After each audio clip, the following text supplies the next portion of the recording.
Hello and welcome back to Colorless Oranges, where I share my experiences to help better yours. I am your host, Sydney Hyatt, and today this is just my stream of conscious. Last night I was having a really tough time going to bed. Might be the planets, might be the stars, might be anxiety. I don't know. Let's just get into it. I just wanted to release sort of like the worries that I have when I go to bed. I'm the kind of person that doesn't like repetitive things, but I do well with structure. I do well with stability. So every night I watch my show and I go to bed, right?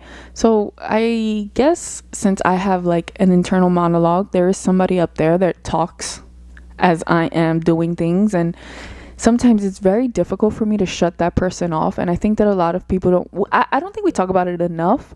I personally feel that I don't have ADHD. I'm not a doctor to even say that, but I'm not going to get on medication. Like, that's just not who I am.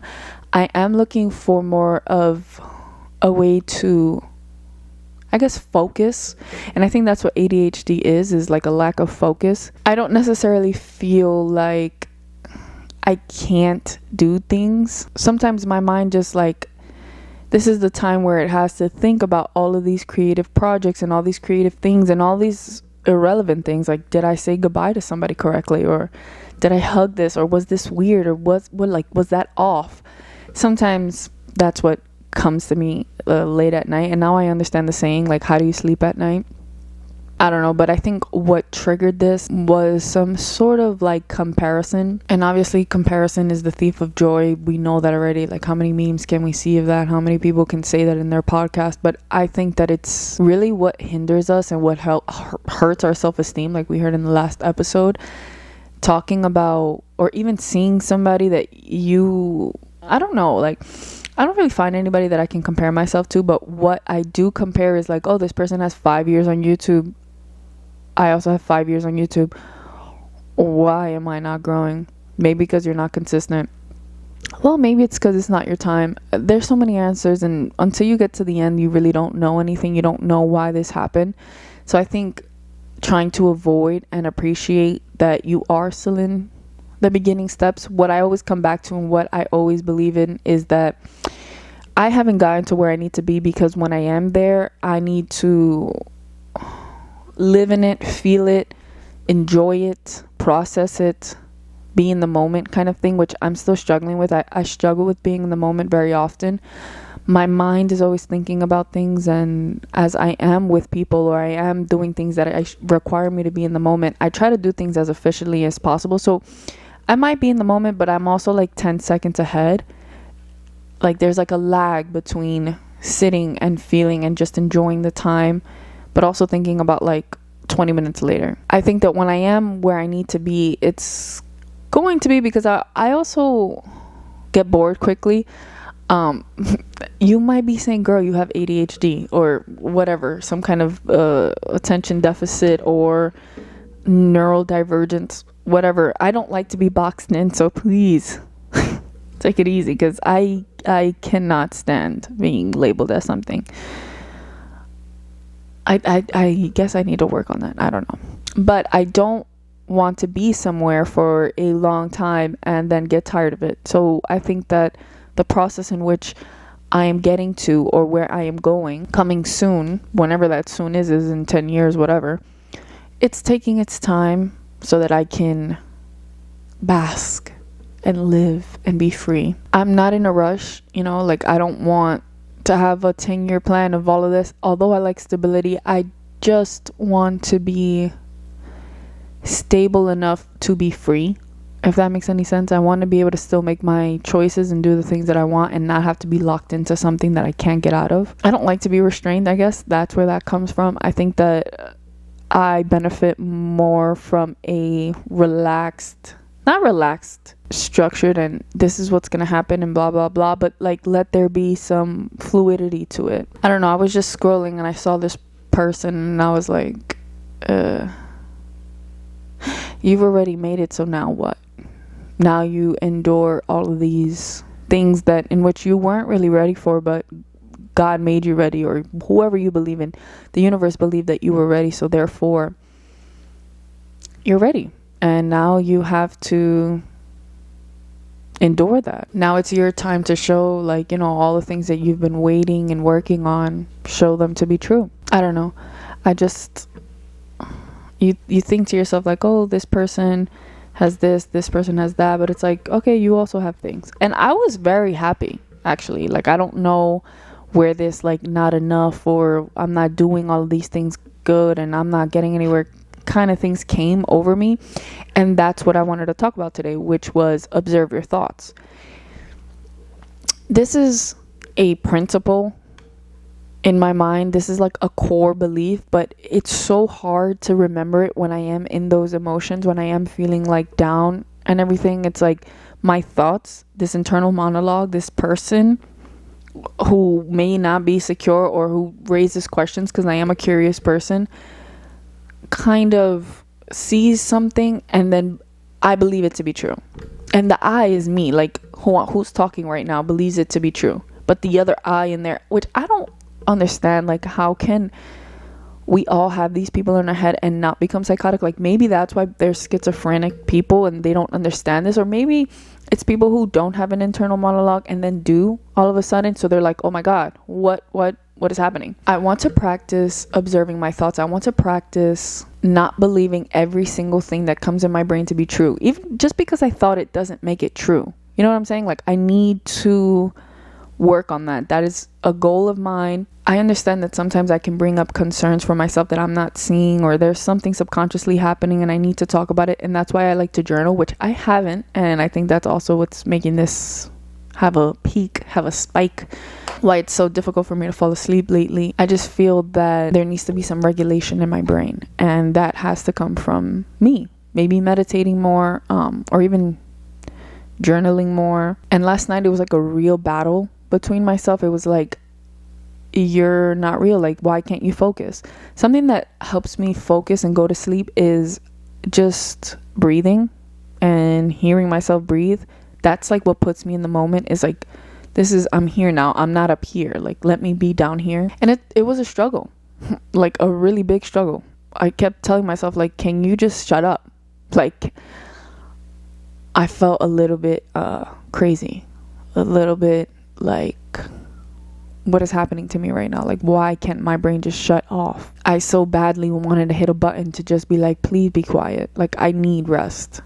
I was so tired, but I guess that second wave hit that gave me like energy, but I was so tired. I was on the brink of, like, I don't even know. I think that working that muscle, our brain, with meditating can help me, and I'm gonna try, and I will let you guys know. I'm not sure if I even uploaded this or made this an episode or what I did, because episode 10 is supposed to be something that I had in mind. And talking about that as well, like, just because things don't go accordingly doesn't make it such a bad thing. I thought that this could be useful. If there's anybody else out there who does have an internal monologue that doesn't shut up at night, you're not the only one, and if you have any tips, please let me know in the comments, because oh my gosh. And no, I don't drink like any of those things to go to bed, because I did one time. I had what is that called? I think it starts with the M. I can't remember right now. But I took one time, and I was alone in my apartment, and I could not go to sleep. And then when I finally went to sleep, when I woke up, I was so tired. It was as if I never went to sleep. I was like, hell no. I'm never taking this again. Why would anybody sign me up for that? It's weird. I tried something different this week as well. I hooked up my microphone to my camera, so if you hear anything different, it's probably that. This wire, though, isn't long enough from my headphones to the camera, so I gotta figure that out. Also, it's important to me to recognize where I'm at so that I know where I'm going, or so that I can identify what steps I need to take to where I'm going. And where I'm trying to go is to be able to go to sleep peacefully. So some kind of workout mentally I need to find.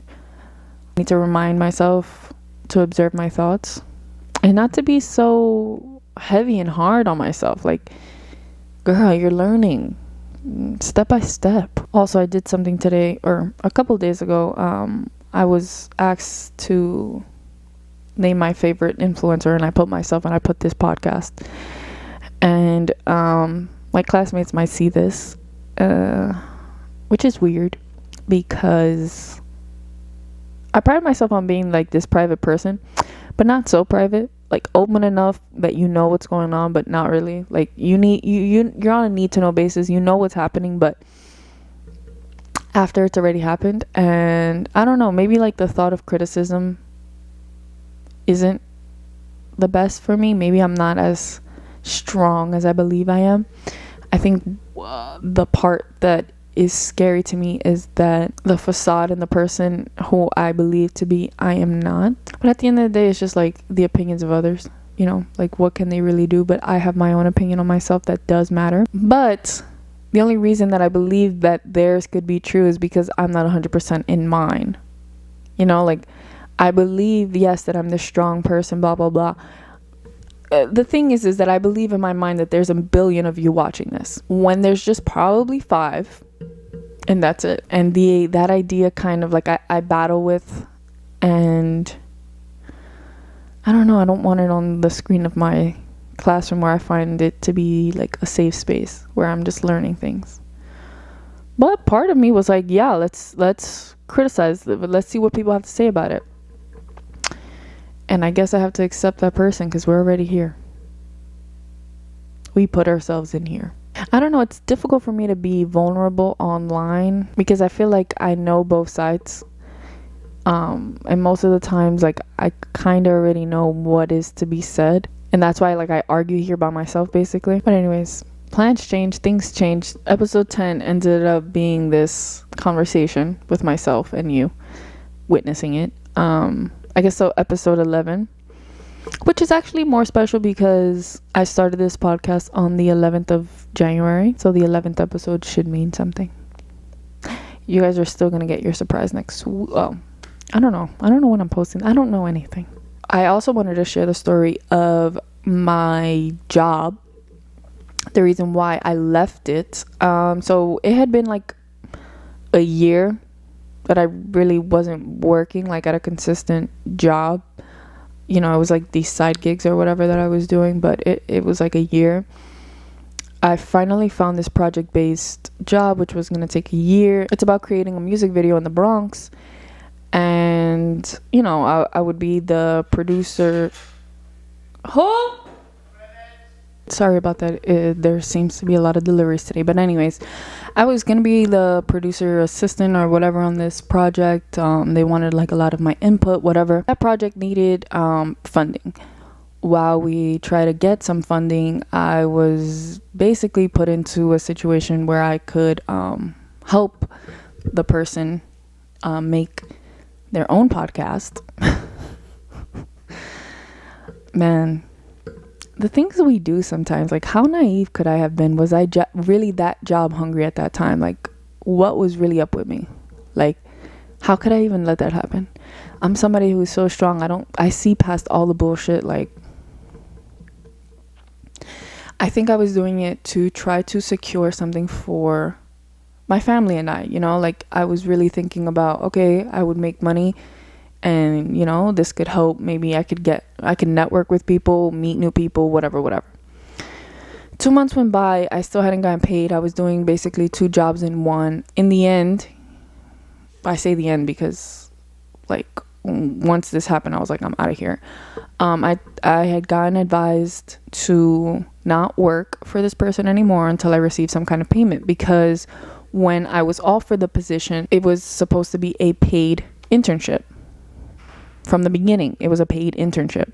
It was never supposed to be, oh, when we receive funding, you'll get paid. This person was supposed to have money from the beginning, and, you know, they can pay themselves later on back. I don't know, but I was supposed to be getting paid from the beginning to the end. I wasn't, and so my advisors was like, you cannot keep working. Like, they're exploiting you. Simple. And I was like, oh, okay. So I messaged the person. I was like, hey, I can't work for you until I get paid, whatever. They were like, oh, like, why are you making it seem like I'm so mistrustful? Like, blah, blah, blah, blah, blah. I'm like, bro, because I'm realizing I'm saying this story to somebody else and I'm realizing how stupid I look. You just took me for a sucker, and I'm somebody who don't ever get played. How is this happening to me? How did this happen to me? Oh, because like you was trying to do the best that you could with what you got, because why has it been 1 year since you had like a job? I mean, it is what it is. Like, I'm still on a hunt of looking for a job. But anyways, Zelled me $120. Now, in my mind, I'm thinking, maybe this is like a partial payment or something. Like, you really not about to sit here and play me like this. $120. The best part is that it was 8 hours of work that I was paid for $20 or $16 an hour. In 2 months, I racked up 8 hours and I got paid $16 an hour. So I was like, yeah, thank you so much, blah, blah, blah, blah, blah. I sent my nice little professional text and I quit. He was like, oh, why? My projects will still flourish without you. When the whole time you're like trying to give me praise, talking about, oh, this is amazing, blah, blah, blah. Thank you so much. You're making this better and all of this stuff, like all of these compliments and how well I can do this job and whatever. But now it's gonna flirt. Like, you can't hurt my feelings with that. You hurt my feelings by paying me $120 for 2 months. Thank God I ended it when I did, because I don't know if I would have kept working and that would have been my payment. Oh my gosh, would there have been a lawsuit? My advisors have been advising me to think about like a lawsuit, because that's like a serious thing. But I don't really feel like it's that big of a deal. But I was exploited. I did then tell my advisors, like, we should have some sort of orientation for students who are getting in these internships or these jobs or whatever. Have a course on how to navigate this and what to expect before and how, to go around this. Because I fear that my younger brother, for example, would get into something, he probably wouldn't say anything. Like, who is he going to tell? And I'm thankful that we have these logs that we have to do so that my advisor can see these things. But also, like, there should be some kind of conversation before that, like, if it says paid internship, then you should be paid. I mean, it's common sense, but sometimes common sense isn't so common. And it kind of like made me sad the first day when I realized, like, as I'm sharing this story to, these people or whatever, I'm just like, wow, I'm still young, huh? I'm not as wise as I believe I am, but whatever. I just kind of hoped that there would be a nice payout, and that didn't happen. So whatever, it's fine. We're still job hunting. We're still on our path to get where we need to be. And when that does come, I'm sure I will savor it and be very happy and proud because of all the work that I've put in. It's really crazy too, because I was so happy. I felt like I fit that description so well, and it kind of just opened my mind into the possibilities of where I could work and where the experience that I have could take me to. I never even thought about being a producer or any of those things. Like, I just see the options that are presented to me, and I don't really go and look for and get what I want often. And I'm really just trying to allow myself to get what I want, because I do deserve it. There is no reason why I shouldn't have the things that I want. Like, I always thought of myself as like a movie director, but like there's a difference between that and a producer, or that and an editor, or that and a person that writes the script. Like, there's just so many layers and so many ways that my creativity can flourish. And I think that taking that job was one step and a way for me to realize that. So, I kind of took that. I also took the fact that I can now be like somebody to talk to people about these jobs and the cautions that we need to take before. So not only can I help other people with my story, but also help myself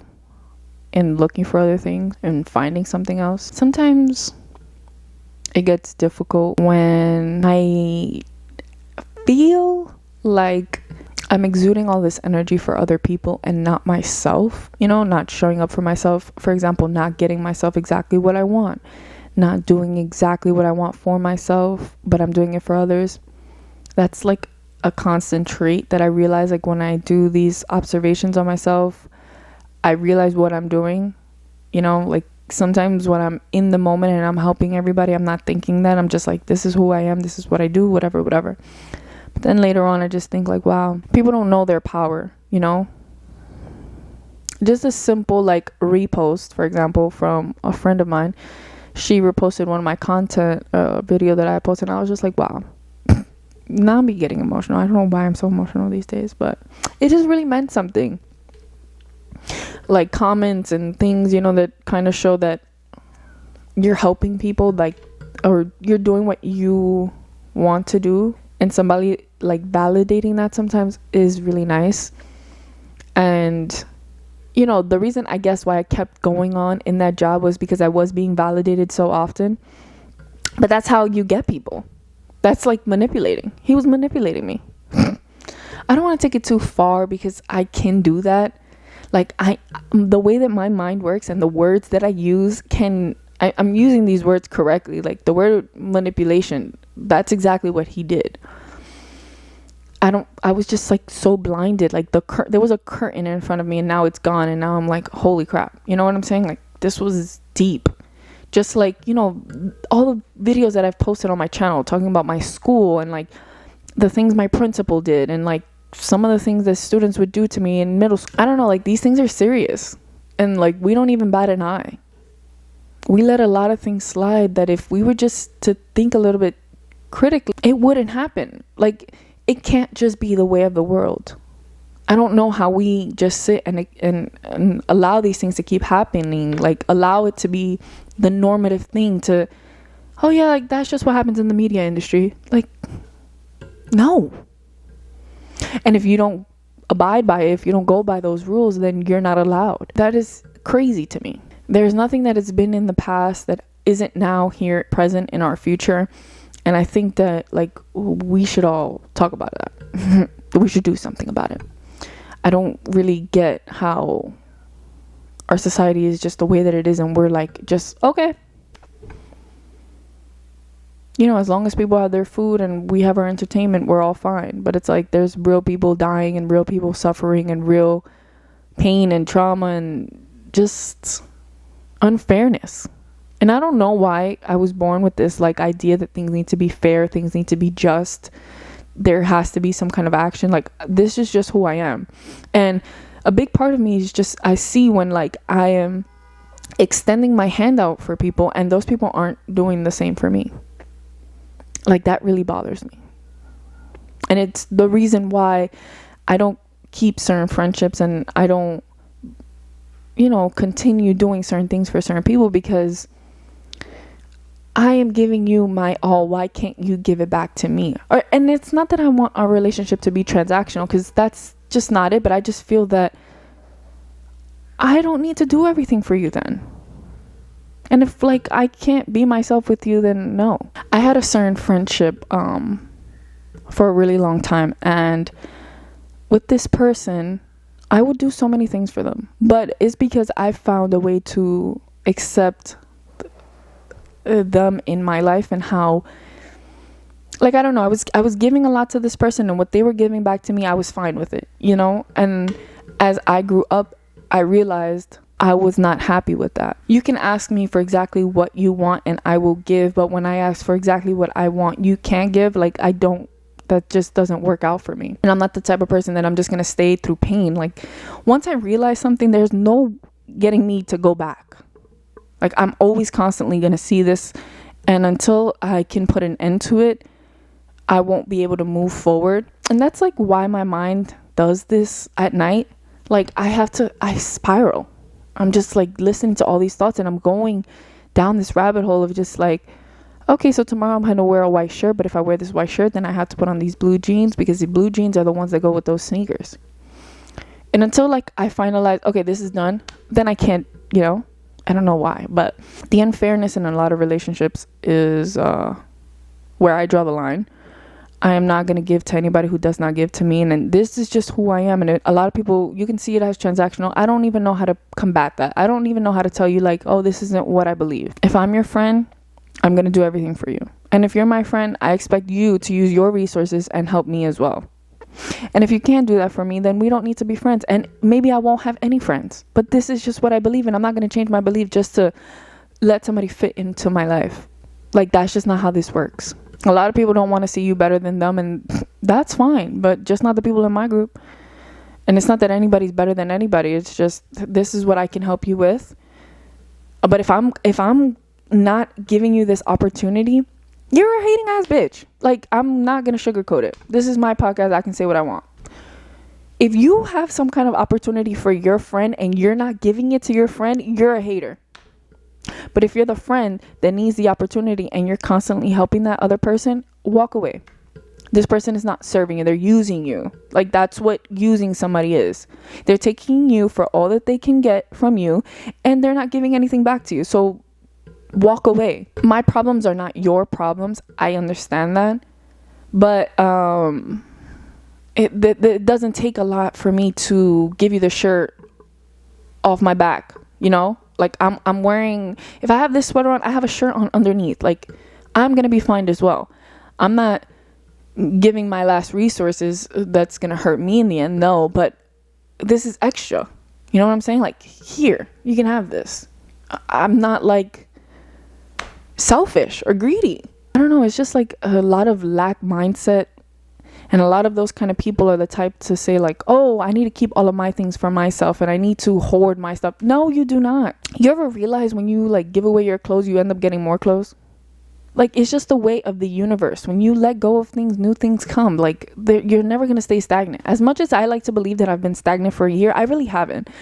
I have gone to so many different jobs and I've had so many different opportunities. No, they're not as consistent as I would like them to be. They're not paying me $200,000 a year and I'm not doing, but I have been moving. There's no real such thing as being stagnant. You can feel that way, yes. But if you really look around, you are not. You're just not where you want to be. And I think that if we can recognize where we are, then we can move forward. How I was just talking about, I'm here now, jobless, but I have all of these abilities, these skills, this experience that I can take with me to the next place. Okay, so at this very moment, no job, but I can edit videos. So let me try to become an editor. Okay, I'm here now, no job, but I can edit. Moving forward, let's find the video. I know that that's like common, and if you're like, damn, like shut up, like a lot of people don't have common sense. Okay, like I don't want to out this person, but somebody didn't know the definition of the word but. They were like, you made this definition. I made up the fact that the word but means to contradict the first part of the sentence. I did that. I was born, I made the definition, and that was me. The word but has its own definition. I didn't make that word up. I didn't make up the definition, and just because I use words correctly shouldn't be common. Like it's common sense. It is common. We all use the word but half of us use it incorrectly. So I don't know. Maybe we all need to be more educated. It's not common. This is what my internal monologue be saying. I'll be looking around. I just be thinking things like, what are you? Why are you? Ooh, I always want to know why. And if something isn't fair to me or if I don't understand, best believe I will ask. Okay, when I met my dad, I was in that man's brain like rice and peas. Like, sir, tell me everything. I need to know. And he's very like, I'm not freely gonna give you this information. So either I ask the right questions or I won't get the answers. And so therefore I had to, learn how to communicate with somebody, whether if I wanted to know something or not. It's the same for like anywhere you go. If you're not asking, you're not going to get what you want. Unless you ask your job for a raise, they're not, hey, here you go, here's money. If I don't ask you guys to like this video, I don't know if you guys would have. If I didn't ask you to subscribe, would you? Asking why is my favorite thing. And it's also like, it's bittersweet. It's like a double-edged sword. In my mind, I'm like, why? Ooh, yes, I get answers, but also like, there's a time and a place, babe. And by babe, I'm talking to my internal monologue because, girl, I think it's like 30% of the population doesn't have one, which is shocking to me. When I heard about that in 2020, I was like, when you're reading things, what do you do? Do you just talk to yourself out loud every time you get dressed? How are you making decisions? Are they like straight off of impulse?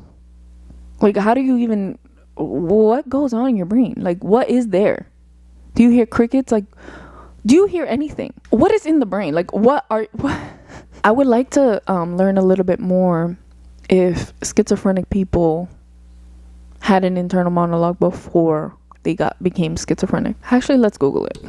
Disorder that affects a person's ability to think, feel, and behave clearly. The exact cause of schizophrenia isn't known, but a combination of genetics, environment, and altered brain chemistry and structure may play a role. How you don't know what? How is this unknown? It's 2024. Like, what? Physical, genetic, psychological, environment factors that can make a person more likely to develop the condition.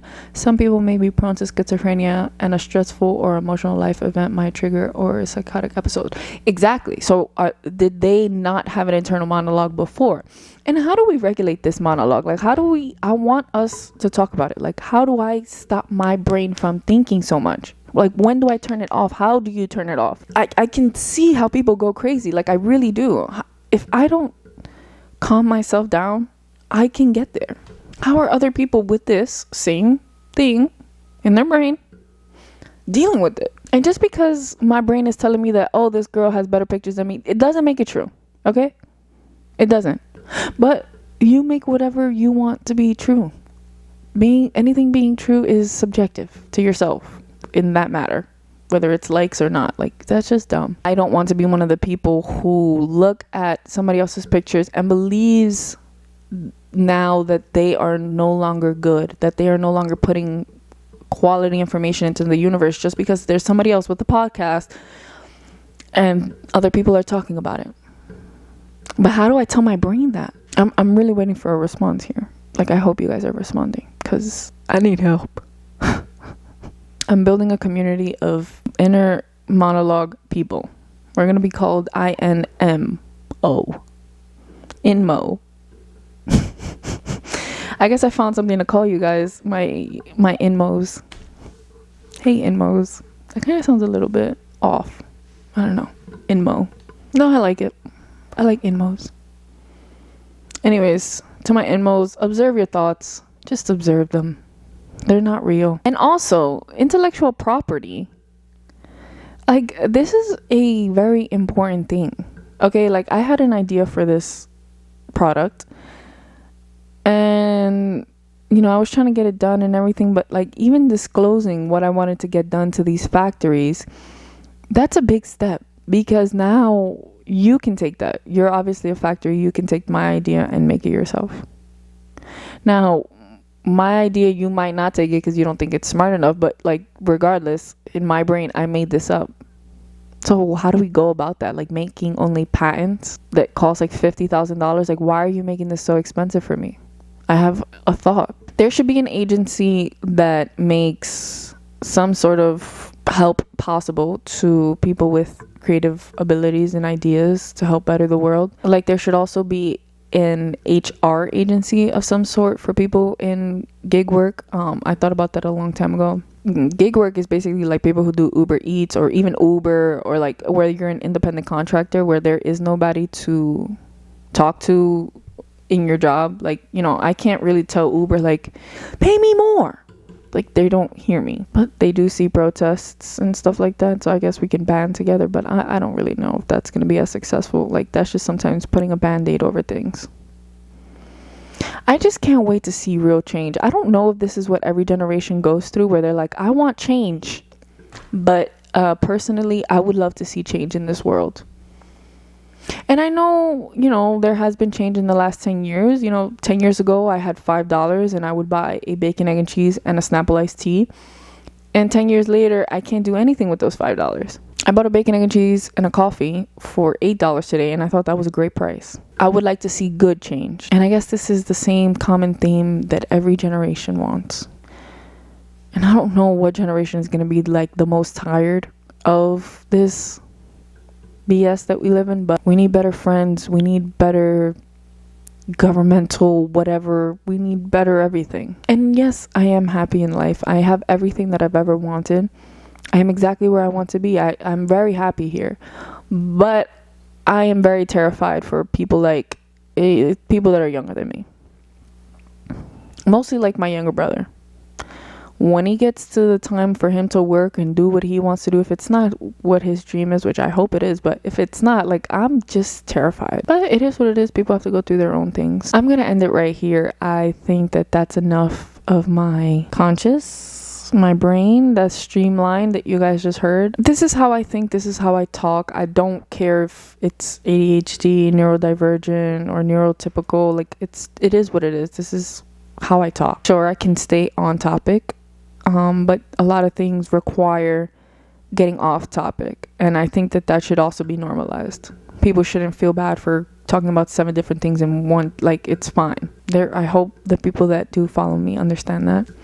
But anyways, thank you guys so much for watching this week's episode. I guess there might be 2 episodes this week, I'm not really sure, but in the case that there isn't, I'll see you next week. I'll see you and you in the back soon. That was a lot. Bye.